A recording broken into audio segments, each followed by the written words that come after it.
This is episode 2 of my new series where I attempt to cheat at blackjack. My channel usually involves me counting cards in casinos, which despite what casinos would like you to think, is perfectly legal. Cheating is a different story. So instead of risking getting myself arrested, we got a blackjack table, a dealer, players, and casino surveillance and tried our best to replicate a real casino. In this video, I'll be attempting one of the most difficult cheating techniques I've ever come across: mucking, also known as switching cards. Casino surveillance agents will then carefully analyse the footage and see if they can spot me cheating. Red flag for me is hitting blackjack quite a bit. Mucking is one hell of a technique. It involves switching a card for a better card. There's a bunch of different ways of doing this. They all require flawless sleight of hand to pull off. If you've seen episode 1 of this series, you'll know that when I was in Vegas, I met up with former professional card cheat Dustin Marks. He taught me various techniques he actually did in casinos in the 80s. One of these techniques was mucking. Dustin actually put hundreds of hours of practice into this move alone. But even when he could do it flawlessly, he still deemed it too risky to do in casinos. Watching Dustin at work was seriously impressive. It was usually too fast for the human eye to spot, but occasionally when watching the footage back, we'd see a flash of an extra card. It's one thing to fool the human eye, it's another to be able to fool the cameras, as our surveillance agents would be able to rewind and rewatch the footage as many times as they like. Dustin gave me a crash course on the switch. This definitely wasn't something I was going to pick up in a day. This would need a lot of work. I practiced the switch on and off over the next few weeks. Even though I was getting the hang of the actual technique, I found that I'd almost always flash the card. I'm at the point now where I'm really struggling with this. A lot of the time, when I bring this hand over and I lift it up, it creates a little gap and that flashes the card. Also, that's best case scenario. A lot of the time, it's sticking out from underneath my hand or it's visible on the table. It just doesn't look right. And I've been trying it again and again, but I don't think I'm making any progress now. So I think I need help from somebody that really knows what they're doing. I needed someone in person to help me troubleshoot the technique. Luckily, from my time as a magician, I know a few people that are pretty damn good with a deck of cards. So I reached out to the best of the best to ask if he'd help. Hey man, I'm making some videos where I try and cheat at blackjack in a simulated environment. One of the things I'm doing is card mucking. I've been practicing the Dustin Marks handling, but I'm flashing a lot. I royally suck. Could I swing by to your studio sometime and you help me out with it? I'm totally stuck. I like the idea, I can do the 21st. Hello. There's something about the feel of them. I love the design as well. Diamond backs on those. There's ones with the circle backs. It's a bit nerdy, but I can't help it. Ben Earl is considered one of the greatest, if not the greatest, sleight of hand card magicians in the world. You probably haven't heard of Ben, but within the magician community, he is hugely respected. These days, he makes a living training others in sleight of hand. I asked him to show me something, so I shuffled the cards, normal deck, I checked. And from that shuffled deck, he flipped through them once and proceeded to do this. One.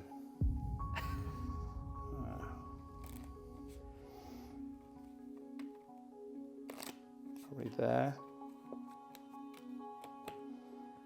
There's 2. 3.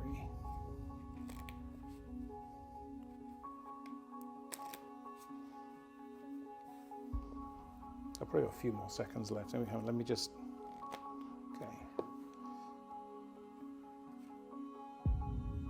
okay. If anyone could help me pull off the switch, it would be Ben. The issue that I'm having is that whenever I'm trying this and I'm watching it back, I'm just flashing a lot. I find that if I'm doing this and this card sort of comes away from the hand a bit, and that's something that can be seen. As soon as I come in like that, I find there's always a flash. And it might be okay if there wasn't a surveillance department, but ideally, Right.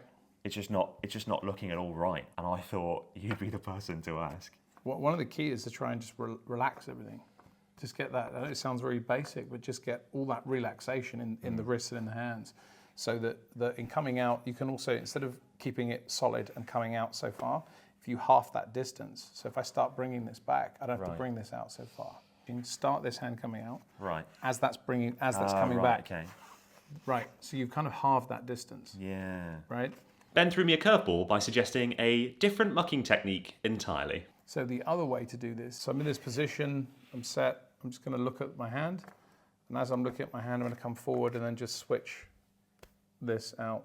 I don't think anything is visible at all.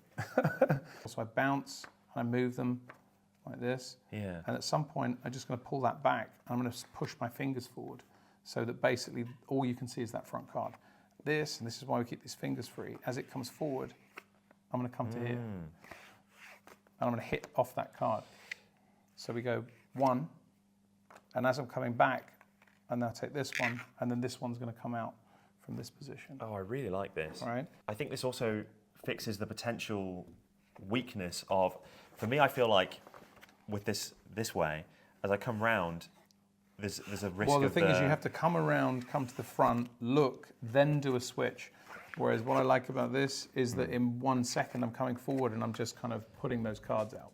I was quietly angry as this technique suited me more, but would potentially mean learning a whole new mucking technique in just a few days. If you put the work in and you keep calm and slow down on the day, it's possible. Thanks. Fist bump. Appreciate it. Done. I was up for putting in the work, but I didn't have much time. This whole project came together pretty fast. The shoot was only 2 weeks away.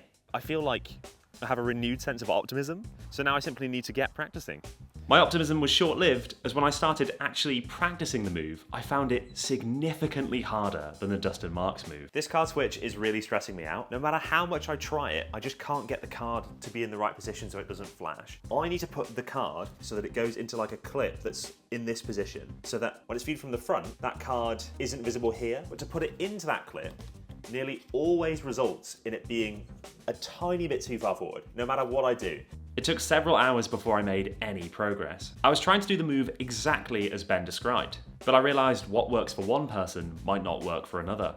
Different hand shapes, sizes, etc. can all affect sleight of hand. So after a lot of trial and error, I found that if I pulled the card this way instead of this way, I wouldn't flash nearly as often. This might seem like a small thing, but it was a huge breakthrough just to realise this. But bringing in the other card still had issues. My hand being on the table would often expose the card, but bringing my hand up with the card clipped nearly always flashed. In the end, I started to palm the card instead. Palming looked more rigid, but was less likely to flash. The trade-off being, a flash might not be noticed if it's covered by natural action, but if it is noticed, I'm screwed. There were times when I did the move pretty darn well, but I'd only have one chance on the day, and the pressure could really affect things. Our cameras were set up to roughly mimic surveillance cameras. Our casino was set in the 80s, which is when techniques like mucking were possible. Nowadays, I don't know if anyone would dare try mucking. But in the 80s, cameras often weren't even recording.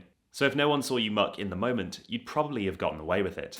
I'm really nervous to actually be doing this. This is one of those things that took a lot of work and was way harder than I thought, and I feel like I need months more practice to be able to pull this off. And I might be able to do something really smoothly at home, but as soon as there's a pressure there, it becomes way harder, and my ability at sleight of hand goes down maybe 40%. The idea that people actually did this in casinos is mad to me. If you get caught, you're in prison. You just need to flash the card a little bit, and that's it. So, yeah. I sat down and started playing. The extra ace was in my pocket, ready to go. We'll take those as well. These days, just getting an extra card would be almost impossible, but back then it was just about doable. You could collude with a dealer who might be able to get one, or you could take it during the game. To steal out a card, you'd tuck just one card, and the dealer, who's also in on it, would drop another card on top when they revealed the hand. I moved the card so it was under my knee, ready to grab when the opportunity presented itself. I needed a 10 value card and a low value card so I could do the switch. There's no point giving yourself a blackjack when the dealer might have blackjack, so you have to pick your moment carefully. I played a few hands, but the opportunity didn't come.